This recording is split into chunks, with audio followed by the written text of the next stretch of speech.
Olá, bom dia para você, seja bem-vindo a essa edição. Nós estamos ao vivo, agora são 8 horas e 31 minutos pelo horário de Brasília. Eu te faço, é claro, aquele convite clássico de todas as nossas manhãs.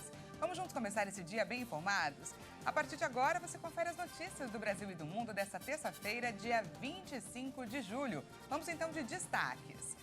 Governo publica medida provisória que regulamenta apostas esportivas. Empresas serão taxadas em 18%. Desenrola Brasil, depois dos bancos, agora redes do varejo começam a campanha para negociar com os inadimplentes. Nos destaques internacionais, presidente do Equador decreta estado de exceção após assassinato de prefeito. E ainda, remédio à base de plantas é a nova esperança para o combate ao tabagismo. A gente te conta tudo isso e muito mais a partir de agora. E o governo federal aprovou uma medida provisória com taxação de 18% sobre a receita das apostas esportivas. A medida foi publicada hoje no Diário Oficial da União. Vamos ver. A MP regulamenta as apostas esportivas com cota fixa pela União, também conhecidas como bets. As empresas vão ser taxadas em 18% sobre o chamado Gross Gaming Revenue, que é a receita obtida com todos os jogos e após o pagamento dos prêmios e impostos de renda sobre a premiação. As regras já estão em vigor, mas devem ser analisadas em até 120 dias pelo Congresso Nacional para não perder a validade. A medida estabelece que as empresas teriam 82% da receita para manter as operações. A taxação de 18% deve ser distribuída com 10% de contribuição para a Seguridade Social, 0,82% para a educação básica, 2,55% ao Fundo Nacional de Segurança Pública, 1,63% aos clubes e atletas, 3% ao Ministério do Esporte. O Ministério da Fazenda havia divulgado em maio uma proposta que previa a taxação das apostas em 16%, além de regras para evitar manipulação dos jogos. Na MP, o governo aumentou o repasse ao Ministério do Esporte de 1% para 3%, o que elevou a tributação para 18%. Os prêmios que não forem retirados pelos ganhadores em até 90 dias vão ser revertidos para o financiamento estudantil até julho de 2028. Após essa data, os recursos vão para o Tesouro Nacional. Também ficou estabelecido na medida provisória que os sócios e acionistas de bets não podem atuar como dirigentes ou ter participação nas organizações esportivas. As empresas também vão ter de reportar ao Ministério da Fazenda eventos suspeitos de manipulação de resultados. Projeções da Fazenda indicam que o governo pode arrecadar até 2 bilhões de reais em 2024, com a regulamentação. Nos anos seguintes, a estimativa varia entre 6 bilhões e 12 bilhões de reais. E os varejistas já começaram a antecipar as negociações com condições próprias para quitar as dívidas. As empresas oferecem condições diferenciadas, como parcelamento sem juros, entrada reduzida e grandes descontos. Depois dos bancos iniciarem o programa de renegociação de dívidas, as redes do varejo também começam a campanha para negociar com os inadimplentes. Os grandes varejistas do Brasil já buscam aderir ao programa do governo federal Desenrola Brasil. A adesão ao programa deve ser feita nas próximas semanas, mas algumas lojas já anteciparam as condições de negociação para os clientes que se enquadram na fase 2 do programa, que já está vigente. Algumas empresas já anunciaram que vão oferecer aos seus clientes a possibilidade de pagar seus carnês sem juros e multas, além de oferecer condições diferenciadas para a renegociação das dívidas, como, por exemplo, o parcelamento em até 36 vezes sem juros, com entrada reduzida e quitação dos débitos com descontos diferenciados, analisados caso a caso. Outra varejista vai oferecer descontos de até 98% das dívidas e parcelamento em até 48 vezes. As condições de renegociação estarão disponíveis para fazer o acordo de forma online ou presencial, dependendo da rede varejista. Os bancos também ofereceram juros mais baixos que os originais e descontos de até 90% do valor devido, com parcelamentos para quitar o saldo devedor em até 10 anos. E também começou em todo o país um mutirão organizado pelo governo federal para renegociação de dívidas essenciais de água, luz e telefone. Quem traz para a gente mais informações é a repórter Maria Clara Leite. Para participar do mutirão Renegocia, o cidadão poderá se dirigir aos órgãos de defesa do consumidor espalhados pelo país, como os PROCONs, por exemplo, além do Ministério Público ou Defensoria Pública. E aí poderá renegociar as contas em atraso com empresas de telefonia, água, energia elétrica e instituições financeiras. Só não será possível renegociar dívidas de pensão alimentícia, crédito rural e imobiliário. A gente lembra aqui que o Renegocia é um programa do Ministério de Justiça que complementa o Desenrola Brasil, criado pela Secretaria Nacional do Consumidor, com foco em prevenir o superendividamento e garantir a preservação do mínimo existencial. Por isso, não há limites nos valores das dívidas nem de renda para participar desse mutirão. E além de se dirigir aos órgãos de defesa do consumidor, o endividado também poderá fazer a renegociação pelo portal consumidor.gov.br até o dia 11 de agosto, que é a data final do mutirão.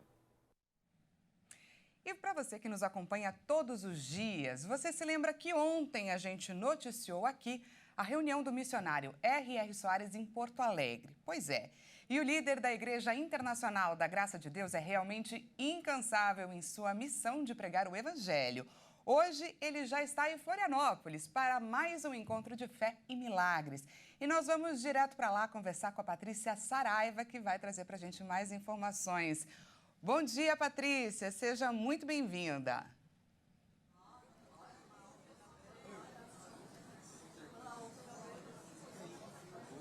Bom dia, Dani. Bom dia a todos. Estamos aqui no centro de Florianópolis, no estado de Santa Catarina, para mais uma campanha do missionário R.R. Soares. Nesse ano de 2023, já fazia 27 anos que o missionário não vinha aqui em Florianópolis. Por isso, é um dia, né, de muita expectativa, uma manhã que todos aqui, vocês podem ver, a igreja já está cheia, já está lotada, todo mundo na expectativa do missionário aparecer aqui para poder dar uma palavra de fé, uma palavra, né, com certeza de incentivo à cura, à determinação. E por isso que nós vamos falar com a pastora Verônica, certo, pastora? Pode vir aqui, por gentileza.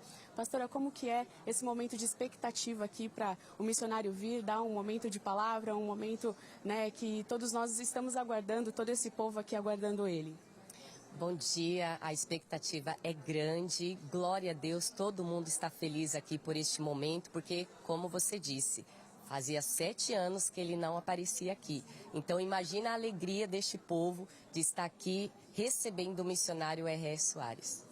Tá certo. O missionário vai entrar agora às 9 horas, ao vivo pela RIT TV, e para todos aqueles que são de Florianópolis e querem estar aqui conosco, o endereço é Rua Arcipreste 135, no centro de Florianópolis. É com você, Dani. E Patrícia, como nós falamos, ontem foi Porto Alegre, hoje ele está em Florianópolis, e eu queria que você trouxesse para a gente a agenda do missionário R.R. Soares. Espera aí que vai me chamar de novo. E agora, para a gente falar das próximas campanhas do missionário, aqui em Florianópolis ele ainda faz os cultos às 13 horas e às 19. Logo em seguida, na quarta-feira, no dia 26, ainda aqui no estado de Santa Catarina, nos cultos das 9, 14 e também às 19 horas em Criciúma, na Avenida Miguel Patrício de Souza, número 300. Depois, no domingo, em Manaus, no culto às 18. Na segunda-feira, dia 31, o missionário também faz em Manaus mais 3 cultos, às 9, 14 e 19, no endereço Avenida Constantino Neri, 1965, em São Geraldo. Por último, na sexta-feira, no dia 11 de agosto de 2023, às 7h30, às 10 e às 14 horas, em Madureira, no Rio de Janeiro. Muito obrigada, Patrícia, pelas suas informações. E é sempre importante lembrar que quem não estiver em Florianópolis também pode acompanhar, é claro, todos esses encontros. As reuniões serão transmitidas aqui pela RIT TV, então é só continuar ligado na nossa programação. E veja a seguir, o presidente do Equador decreta estado de exceção após assassinato de prefeito. E ainda, remédio à base de plantas é a nova esperança para o combate ao tabagismo. Nós voltamos já, não perca!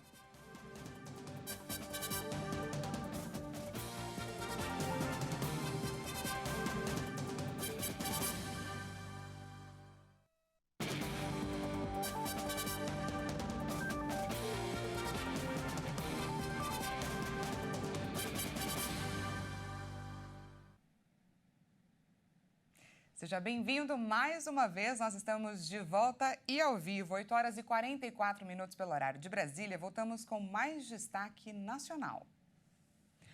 O Conselho da Justiça Federal liberou cerca de 1 bilhão e 700 milhões de reais para o pagamento de benefícios atrasados do INSS. Terão direito as pessoas que conseguiram a concessão ou a revisão do benefício na Justiça. O valor corresponde a ações previdenciárias e assistenciais, como revisão de aposentadorias, auxílio-doença e pensões, entre outros benefícios. Ao todo, são 84.091 processos e 109.403 beneficiários. Os pagamentos são referentes a requisições de pequeno valor de junho deste ano.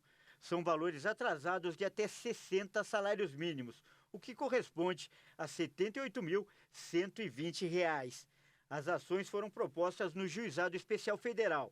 O valor foi repassado aos tribunais regionais federais, num total de 2 bilhões e 100 milhões de reais, para quitar ações de 148.677 processos, com 185.904 beneficiários. E cabe aos tribunais regionais federais determinar o cronograma de pagamento e o depósito dos recursos financeiros liberados. O dia que o dinheiro pode ser sacado pode ser verificado no portal do Tribunal Regional Federal responsável. E agora vamos para os destaques internacionais. Julho tem sido marcado pelo aumento da tensão no leste europeu. A Rússia realizou nesta madrugada seu 6º ataque aéreo neste mês contra Kiev, que é a capital da Ucrânia. Além disso, minas explosivas foram encontradas ontem na usina de Zaporizhia. A Rússia atacou Kiev com drones Shahed, de fabricação iraniana.